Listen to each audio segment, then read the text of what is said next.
Boa noite, você fica agora com as notícias que são destaque em Minas nesta sexta-feira. Câmeras de segurança mostram o momento em que um policial civil foi morto a tiros. A polícia afirma que foi acerto de contas. Mais um ônibus foi incendiado na tarde de hoje na Grande BH e bandidos deixam mais um bilhete. Quase 40% das crianças e adolescentes atingidos pelo rompimento da barragem da mineradora Samarco em Mariana estão doentes de depressão, aponta a pesquisa da UFMG. Pelo menos 11 pessoas morrem em acidentes de trânsito em Minas todos os dias. E além do seguro DPVAT, quem fica com sequela permanente tem direito ao auxílio acidente e pouca gente sabe disso. Já está funcionando em BH o Uber dos médicos. O consumidor entra no aplicativo, registra o pedido e o médico vai em casa. Será no próximo domingo a final do concurso Miss Minas Gerais Be-Emotion 2018. 60 candidatas chegaram à final. Mais informações sobre essas e outras notícias a partir de agora.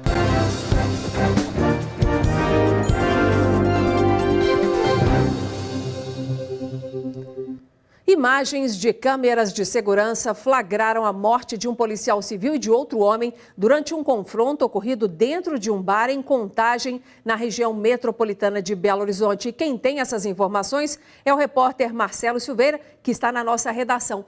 Marcelo, você tem informações se foi um assalto, foi algum tipo de briga? Boa noite. Pois é, Inácio, uma boa noite para você, boa noite a todos. A princípio, o caso era tratado como uma briga de bar, mas a Polícia Militar foi acionada para comparecer essa madrugada lá no bairro Santa Cruz Industrial, em Contagem, e agora as investigações apontam para que seja uma execução, até porque o homem chegou atirando e a polícia acredita que foram 5 tiros dados nas costas desse investigador de 39 anos. Ele morreu na hora. O outro homem que estava envolvido, de 41 anos, chegou a ser socorrido por populares, mas morreu a caminho do hospital.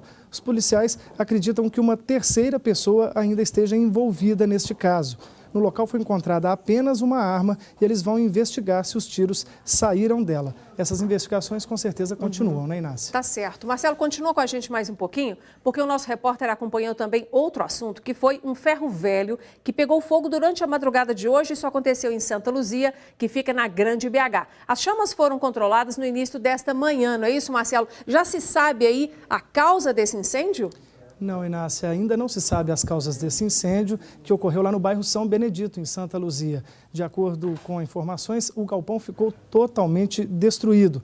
As chamas chegaram a atingir a rede elétrica, que ficou danificada e precisou passar por reparos. A Defesa Civil foi acionada, já que o calor do fogo provocou rachaduras em uma casa que fica atrás ali do ferro velho. Como eu disse, as causas ainda são desconhecidas, tudo será investigado, mas graças a Deus ninguém ficou ferido. Tá certo. Obrigado por agora, depois você volta falando do Uber dos médicos. Obrigada. 2 pessoas morreram e mais 3 ficaram feridas na BR-262 na manhã de hoje. O acidente envolveu uma carreta, um caminhão e um veículo de passeio e aconteceu ali próximo à cidade de Luz, na região centro-oeste de Minas. A pista foi parcialmente fechada e o trânsito ficou lento no local. No ano passado, mais de 4.300 pessoas morreram em acidentes de trânsito aqui em Minas Gerais, segundo o seguro DPVAT. E muitos dos sobreviventes ficam com sequelas permanentes, precisando conviver com amputações, paralisias ou depressão, por exemplo. Na próxima reportagem de Marcelo Silveira e Cláudio Yoshinaga, você ainda vai descobrir que o auxílio acidente é pouco requisitado por quem se acidenta e fica com sequela. Diariamente, 11 pessoas perdem a vida no trânsito em Minas Gerais.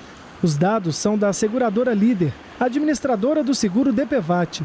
De acordo com a empresa, só no ano passado foram mais de 4.300 mortes no estado e para cada óbito, 6 vítimas ficaram com sequelas permanentes. As principais sequelas são físicas e psicológicas. As principais sequelas físicas que nós temos são de origem as que resultam em amputações e paralisias. E as sequelas psicológicas, essas que são muito pouco abordadas, tem muito poucos dados sobre elas. Aquelas sequelas, às vezes, têm consequências, por exemplo, de traumas do próprio acidente, da reintrodução do indivíduo na sociedade, no seu convívio familiar. No ano passado, o seguro DPVAT pagou mais de 43 mil indenizações no estado. 75% eram homens e 25% mulheres. A maior parte destas indenizações foi por invalidez, mais de 30 mil casos, seguido dos gastos com despesas médicas e das indenizações por morte. As vítimas, na maioria das vezes, são os motoristas, seguidos dos pedestres e depois dos passageiros. Jovens com idade entre 18 e 34 anos são os mais indenizados. Eles representam quase a metade das vítimas. Para o especialista, estes números devem ser ainda maiores, já que muitas pessoas não sabem que têm direito ao benefício e deixam de buscar o seguro DPVAT. É um direito de todo indivíduo que está em transporte via terrestre. E é interessante frisar que não é necessário você solicitar o serviço de um terceiro para conseguir esse seguro. É muito fácil de ser conseguido. Outro benefício que muita gente não conhece é o auxílio acidente. De responsabilidade da Previdência Social, a indenização é paga ao trabalhador que consegue comprovar uma sequela que não o afasta totalmente das atividades, mas limita de alguma forma o exercício de uma determinada função. Há 12 anos, Eduardo sofreu um acidente de carro no sul de Minas. Ele precisou ficar afastado por quase 2 anos. Quando o tratamento terminou, o jovem se viu sem alguns movimentos no pé esquerdo e sem o benefício que recebia do INSS. Depois que o médico concedeu um laudo falando que a minha lesão era irreversível, eu comecei a me enquadrar como deficiente físico no mercado. Eu sempre pego um jornal hoje procurando a vaga já específica para deficiente físico, entendeu? Conversando com parentes e amigos, ele descobriu que teria direito ao benefício. Com um laudo de uma perícia de tráfego, ele deu entrada logo após o término do auxílio-doença. Eu recebo 50% de um salário mínimo, né? Não me impede de ter outro tipo de profissão. Eu não posso voltar para aquela profissão que eu exercia, que era vigilante. E hoje eu posso ficar mais dentro de um escritório, né?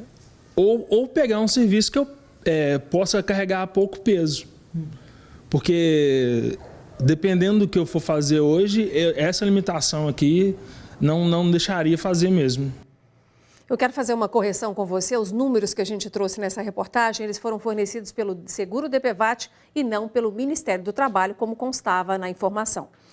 Mais um ônibus foi incendiado na tarde de hoje em São Joaquim de Bicas, na Grande BH. Uma equipe dos bombeiros foi chamada para combater as chamas que foram intensas, consumindo todo o veículo. Segundo a Polícia Militar, 2 homens e uma mulher seriam suspeitos desse crime. Eles deixaram um bilhete com o motorista. As causas desse ato criminoso ainda são desconhecidas e ninguém ficou ferido. Mais de 1.000 animais são maltratados todos os anos em Minas Gerais. Em Belo Horizonte, os números dessa crueldade cresceram 12% no ano passado em relação a 2016. Outro problema que tem sido recorrente é o abandono dos bichinhos. A estimativa é que mais de 60 mil deles estejam perambulando pelas ruas da capital.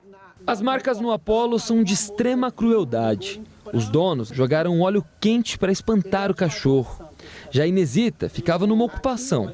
Foi atropelada e não teve os cuidados necessários. As cicatrizes vão ficar para o resto da vida.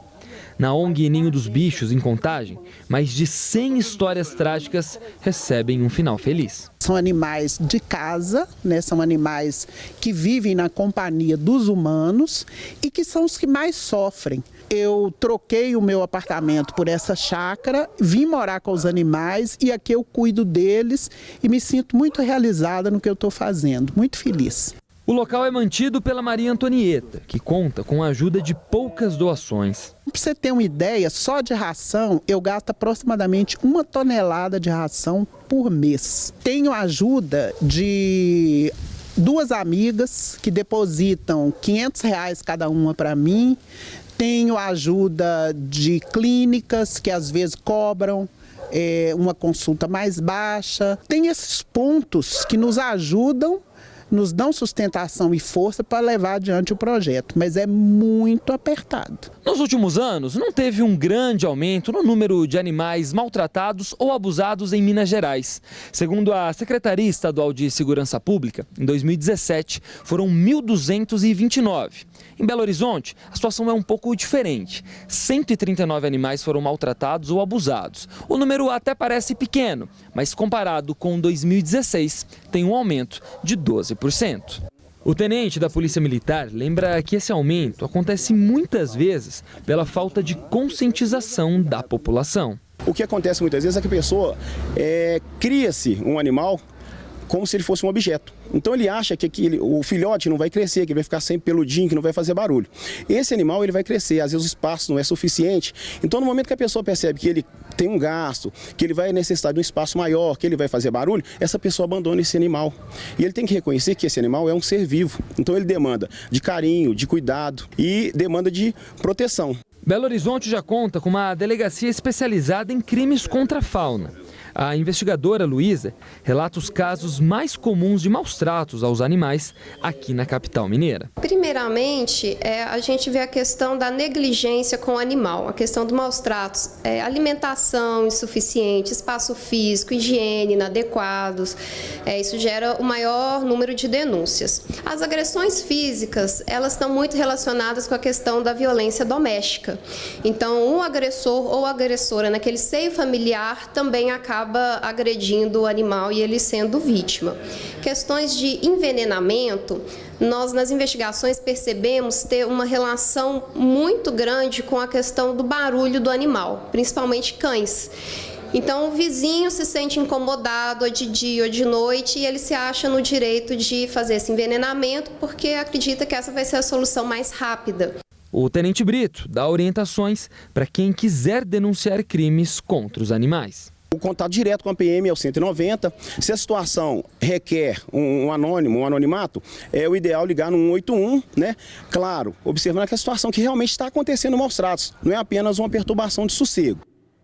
Ficou sensibilizado? Se você quiser fazer alguma doação para contribuir com o projeto que a gente acabou de mostrar na reportagem, o Ninho dos Bichos, anote o telefone, é o 31 99 907 4644, ou então acesse a página da associação no Facebook, que é Ninho dos Bichos. Quase 40% das crianças e adolescentes atingidos pelo rompimento da barragem da mineradora Samarco e Mariana estão doentes de depressão. Entre os adultos, o número chega a 30%. Esses dados são de pesquisas sobre a saúde mental da população afetada pela tragédia, que ocorreu há quase 2 anos e meio, matando 19 pessoas, e foi realizada pela Faculdade de Medicina da UFMG. O percentual de depressivos constatado no levantamento é 5 vezes superior ao observado pela Organização Mundial da Saúde na população do país todo. Em 2015, 5,8% dos brasileiros tinham a doença, segundo a OMS. O transtorno de ansiedade generalizada foi diagnosticado em 32% dos entrevistados, o que é 3 vezes maior que o existente no Brasil. Já o risco de suicídio foi identificado em 16,4% dos entrevistados sobreviventes desta tragédia de Mariana. 271 pessoas, entre adultos e crianças, foram entrevistados pelos pesquisadores. Por meio de nota, a Fundação Renova afirma que desenvolve um estudo para avaliar a tendência de aumento de transtornos mentais de uso de álcool e outras drogas nos moradores das áreas atingidas. Esse estudo deve ser concluído em fevereiro do ano que vem. Ao invés de sair de casa para se consultar com um médico, é o médico que vai até a sua casa. O serviço, que está sendo chamado de o Uber dos médicos, já está disponível em Belo Horizonte por meio de aplicativo de celular. Por meio do celular, Glória solicitou um médico para atendê-la em casa. A pedagoga utilizou um aplicativo recomendado por uma amiga. É muito cômodo, por isso que eu recomendo, porque é um atendimento especial. E eu penso que isso também era uma lacuna que estava faltando nessa área da saúde, sabe? E esse aplicativo, ele vem cobrir essa lacuna, né? O aplicativo funciona como uma espécie de Uber dos médicos.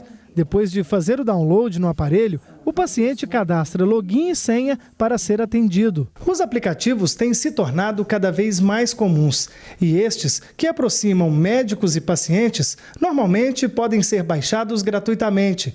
Já os valores das consultas e dos procedimentos precisam ser negociados antes mesmo da confirmação do agendamento. Túlio é o responsável técnico de um aplicativo desses. Ele conta que a ideia de criar a plataforma surgiu quando ele ainda era universitário. Entregar um contato maior do médico com o paciente, que é algo que a gente percebia pelas críticas das pessoas, que isso tinha diminuído ao longo do tempo. Então, aliar as práticas da boa medicina com a praticidade maior, tanto para o paciente e muitas vezes para o próprio médico. Muitas vezes o índice de absenteísmo no consultório era muito alto, porque o paciente não conseguia se deslocar, não conseguia tempo hábil para ir à consulta, simplesmente não comparecia. Então, muitas vezes, para o próprio profissional, às vezes isso tornou a comodidade. As consultas podem ser feitas em qualquer ambiente fechado que possibilite o trabalho do médico e a confidencialidade dos procedimentos. Os conselhos estaduais têm visto com bons olhos a iniciativa, tanto que o Conselho Federal regulamentou recentemente a atividade. Obviamente, os médicos, para se cadastrarem, eles precisam estar registrados no Conselho, mas mais importante, se eles divulgarem alguma especialidade ou atenderem como especialistas, eles têm também que ter um cadastro de especialista no Conselho, né? É necessário que tenha um responsável técnico médico que acompanhe esse trabalho e durante o seu atendimento, como em qualquer atendimento médico, é necessário o registro desse atendimento. Então, deve ser elaborado um prontuário, que pode ser em papel, como pode ser um prontuário eletrônico, desde que ele siga as regras também específicas para esse tipo de registro. A única restrição é a divulgação dos preços, que não deve acontecer em nenhuma publicidade. Isso é uma questão quase que pessoal entre quem presta o serviço e quem vai receber.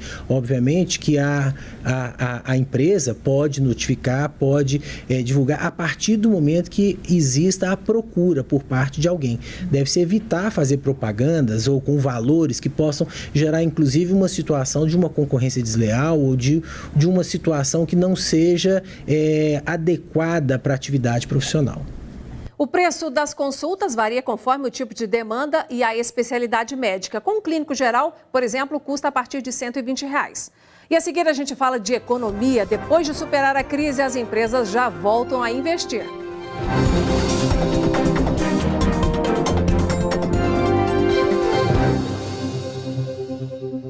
A economia brasileira já superou a crise, mas para crescer com mais rapidez, o país esbarra na dificuldade do governo federal em fazer o ajuste das contas públicas. Muitas empresas vão segurando alguns investimentos e fazendo outros.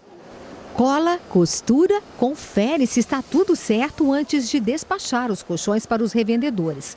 As vendas cresceram 8% no primeiro trimestre e o ritmo deve aumentar.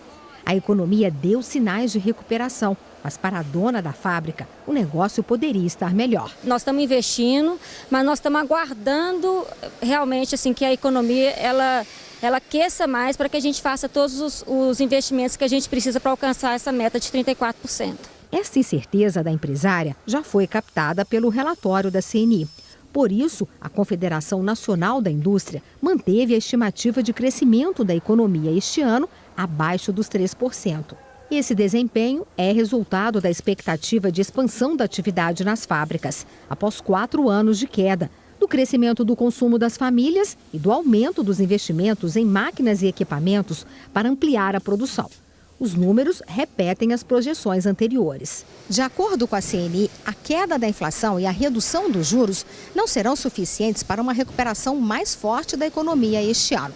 O relatório destaca que a principal causa para a fraca reação do PIB, Produto Interno Bruto, é a indefinição sobre o ajuste das contas do governo, principalmente por causa do adiamento da reforma da Previdência.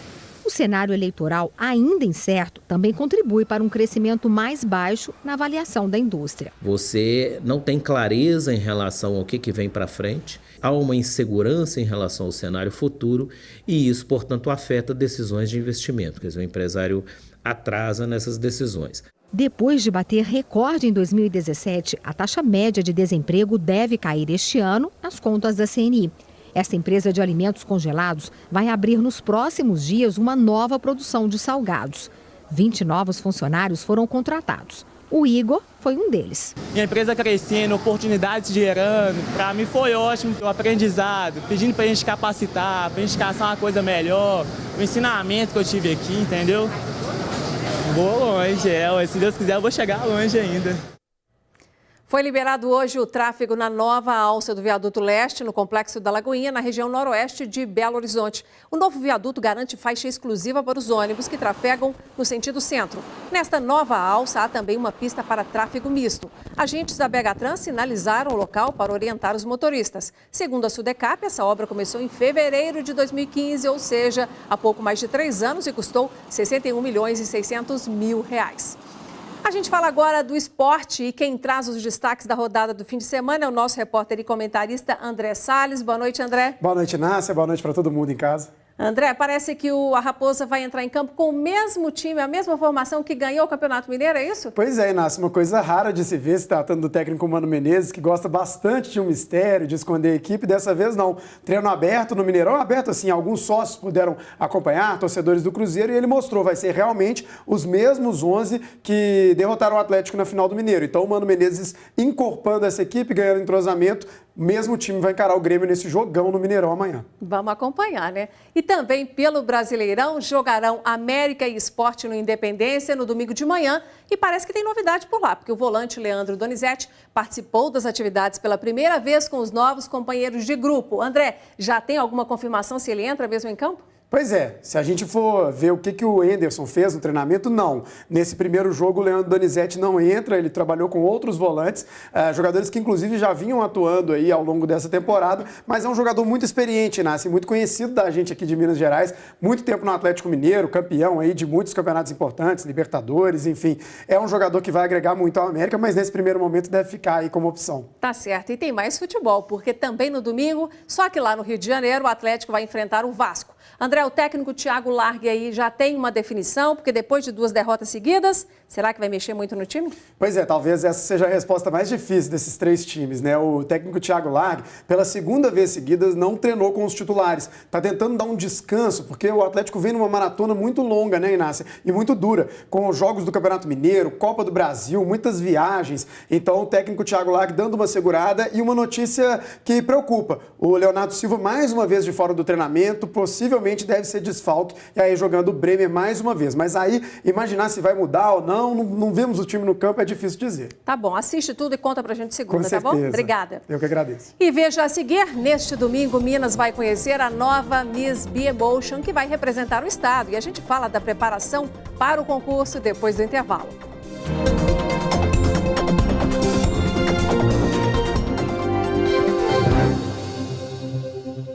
Sábado é dia de programa DNA e na edição de amanhã, Paulo Navarro recebe o empresário Lucas Gonzalez. Com apenas 29 anos, ele é formado em Direito e pós-graduado em Gestão Empresarial. Começou a trabalhar aos 18 anos na Transpes, empresa fundada pelo avô. É coach e também palestrante. Paulo Navarro vai descobrir mais sobre Lucas Gonzalez amanhã, às 6:50 da noite. Você não pode perder. Será que As candidatas ao concurso Miss Minas Gerais B-Emotion 2018 estão contando os segundos para a final do concurso, que será realizada no próximo domingo, aqui em Belo Horizonte. E para garantir o sucesso do evento, toda a seletiva será auditada e a escolha da mulher mais bonita do nosso estado será feita por jurados experientes.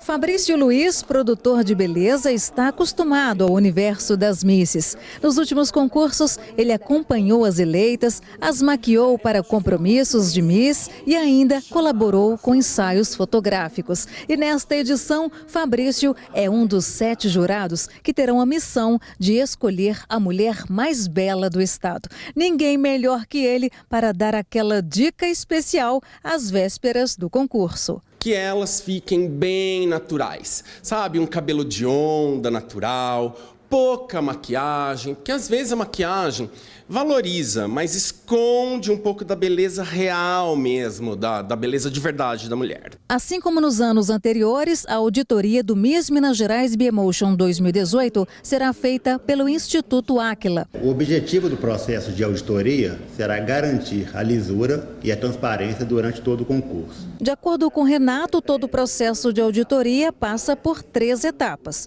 A primeira etapa será a conferência prévia de toda a documentação inerente ao concurso. A segunda etapa será o acompanhamento em loco de todas as fases do concurso e também de todo o processo de votação. E a terceira etapa será a realização da apuração dos resultados e também a divulgação das vencedoras. E depois de conquistado o título, uma nova etapa se inicia. E Fabrício lembra que, além da beleza, a disciplina e a dedicação farão a diferença para as próximas conquistas. Disciplina para cumprir todos os compromissos, né, até o dia do Miss Brasil e, se Deus quiser, Miss Universo. Ter orgulho de carregar a faixa do Miss, né? Cuidar do cabelo, da maquiagem, do corpo. Realmente, assim, a disciplina talvez seja o mais importante, né? Então, vamos conhecer onde vai ser realizado o concurso. Neste ano, os organizadores inovaram na escolha do espaço para o evento. Trocaram os palcos pelo ambiente da academia, mostrando que a saúde é a melhor aliada da beleza. Um ambiente onde as pessoas estão em busca de beleza física, saúde e bem-estar. E é neste contexto que no próximo domingo, as candidatas pré-selecionadas para o Miss Minas Gerais B-Motion 2018 vão desfilar. Eu acho muito interessante a junção dessa parceria que a gente fez aqui com o espaço da academia e o concurso de Miss Minas Gerais, muito interessante, né? Porque mexe com a beleza e mexe com a saúde, que é muito importante a parte da estética, da beleza, não só a física, né? Como a saúde mesmo da pessoa. A academia fica no Minas Shopping, na região nordeste de Belo Horizonte. Além de um centro de compras e lazer, o local abre espaço para destacar o glamour do tradicional concurso de Miss. O Minas, como um dos principais shoppings do estado, não poderia ficar de fora dessa parceria. E quem sabe essa mulher, né, essa modelo, essa pessoa tão especial também não vai ser eleita, não vai sair daqui do Minas Shopping, dessa seletiva, para o Miss Brasil ou até para o Miss Universo. E mais do que beleza, charme e elegância, as candidatas que desfilarem por aqui terão que apresentar algo a mais para conquistar os jurados. Afinal, a vencedora vai representar o estado no concurso nacional no dia 26 de maio, no Rio de Janeiro. Gostou do nosso jornal? Quer rever alguma reportagem, enviar para os seus amigos? Você acessa lá no YouTube, youtube.com/TV Band Minas, e pode também assinar o nosso canal, combinado? Nosso jornal fica por aqui. Obrigada pela sua companhia ao longo da semana. Ótimo final de semana para você. Segunda a gente está de volta. Até lá.